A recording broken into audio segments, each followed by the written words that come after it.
Hey, this is Steve Stine from Guitar Zoom, and I've had a lot of questions about how to take your pentatonic and make it sound a little more creative, make it sound a little less like you're just playing a scale up and down.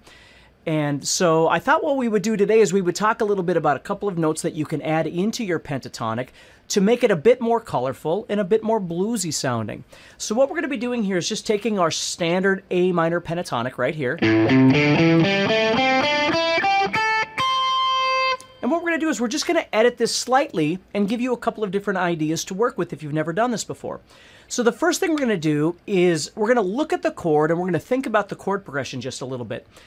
Generally, if we're thinking about blues or rock and roll, oftentimes the chords that we're playing are actually based off major chords. Not metal and, that sort of thing, but just if we think about an A major chord right here, okay? We're playing 5, 7, 7, 6, 5, 5. And it's the 6th fret of the 3rd string here that's making that chord sound major. Okay? Now, I'm not going to get into a bunch of theory. Just understand that that note is what's making it sound major or happy. And if I take that 6 and become a 5, then it begins to sound like minor or a bit darker or sadder sounding.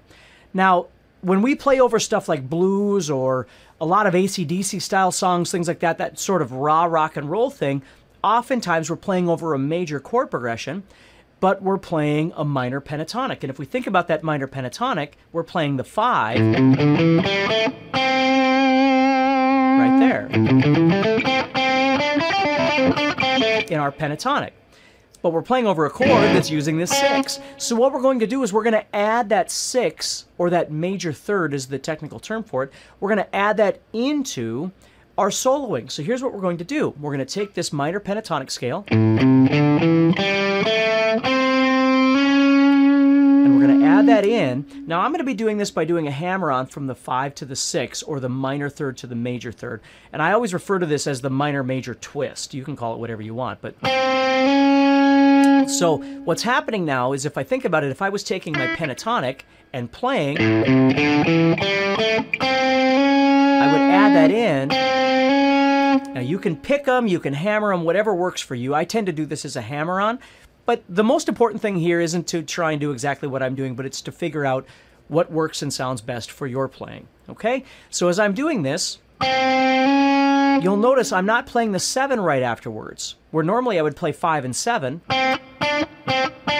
when I play pentatonic. So what I'm going to do is I'm going to play that 5, 6, and I'm going to skip that 7, which means that after I play the 5 to the 6, I'm either going to go toward the floor and continue on, or I'm going to go toward the ceiling and continue on. So watch this. If I play like this, now right there you saw me play the 7 to the 5 like I normally would in pentatonic. And then I'm going to add that hammer on from the 5 to the 6 afterwards. And then I might go back to my root note here, which is A.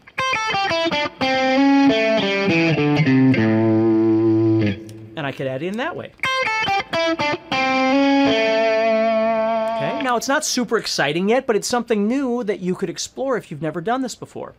Now let's say I was playing toward the floor, or raising in pitch, right? If we think about our scale toward the floor, I always refer to it as toward the floor, toward the ceiling to make things easy here. So if I'm playing toward the floor, right there what I would do is I would skip the 7 and just continue on.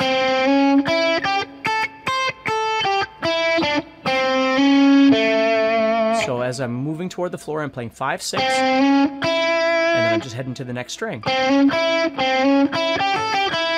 And when I come back, I play the 7, 5, and then play the 6 in the middle. Now, there's no wrong or right way to do these things. It's just you have to understand that when it comes to soloing or playing guitar, anything with single notes, you're trying to create an environment or a sound, right? And one way to do that is to think about not only the notes that you're playing, but the way that you're playing them, the phrasing that you're giving them.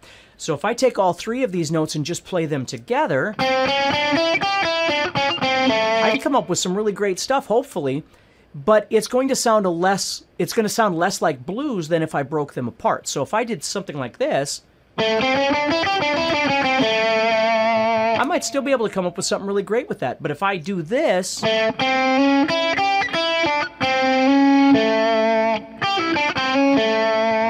it's already going to have a little bit more of that blues sound to it.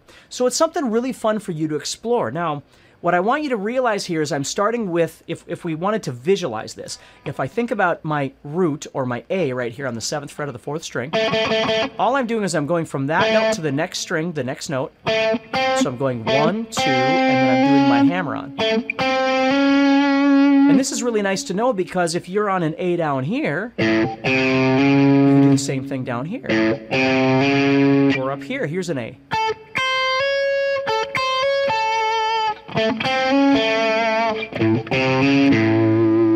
Okay, so you might make up something where you maybe move from this, we'll call this the 5th position, into the 1st position here. And don't worry about that, but... So notice I skip it right there. And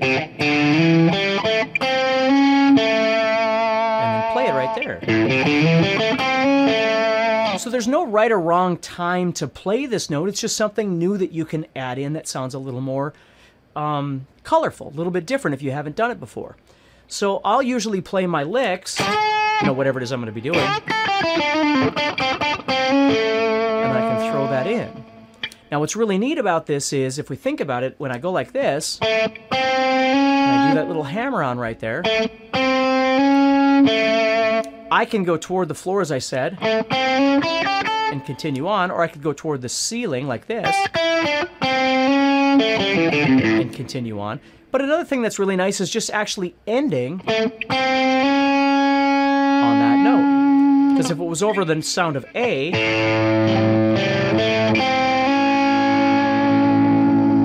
it's going to sound really nice over that A chord. Okay? So I'm going to actually just land on that note and emphasize that. And then move on with whatever I want. So it's a really nice note to use. You can use it in any position across the guitar as long as you know where your A is. And again, I'm starting with my 3rd finger. You know, up here is really nice because this is what we often refer to as our B.B. King box up here. So I've got my A right here, and I can do all my... And there it is right there.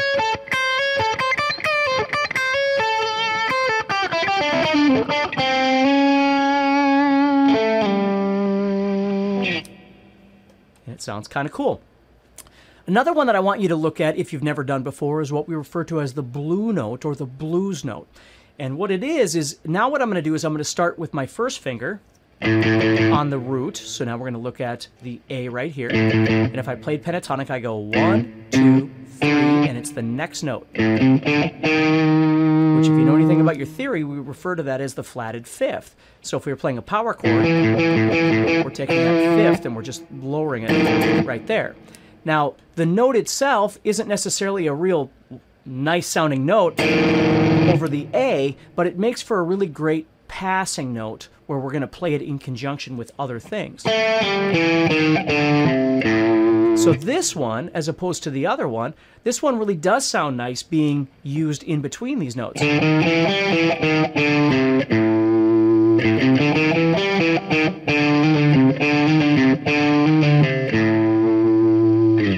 and you could do the same thing up here on this A. Or this A. So that's a really nice note to add in. Now, we've looked at the minor-major twist by starting with our 3rd finger on the root, wherever that root is going to be. And then we looked at adding this blues note, or blue note, by starting with our 1st finger on the root. And notice how it puts us in kind of 2 different positions like that. Well, let's also look at, let's go back to the original thing we were doing, which was the minor-major thing. And now, let's go like this. So here it was. Well,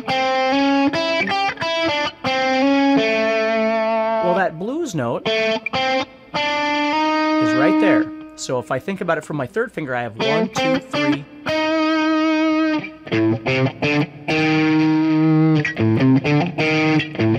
So depending on what direction you're coming from here, that blues note is right there as well. So you could use it together. Now think about this. You have 5 and 7 that you originally started with. You have the 6 that we just added in from that minor major. And now you've got this 8 over here that is the blue or blues note. But if I play them all in conjunction with each other at the same time, it's not that it might not be really cool. You might be able to come up with some really amazing things, and I would encourage you to explore that. But if you were using it from a bluesy context, it might be really nice to use the 5, 7, and 8 together, and then do the 5, 6 as the turnaround like you normally do. So when you're doing something like this,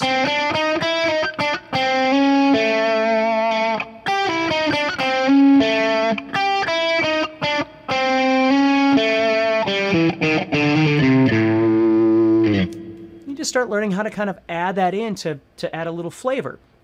Now, what I like to do sometimes as well, and you'll see a lot of players do this, is if I was playing in my scale and I want to go up, I might use my pinky right there, and make some licks like that.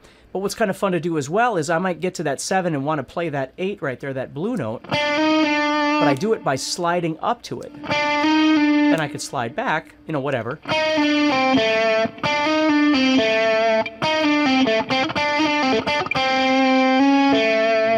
So you can make all kinds of cool stuff.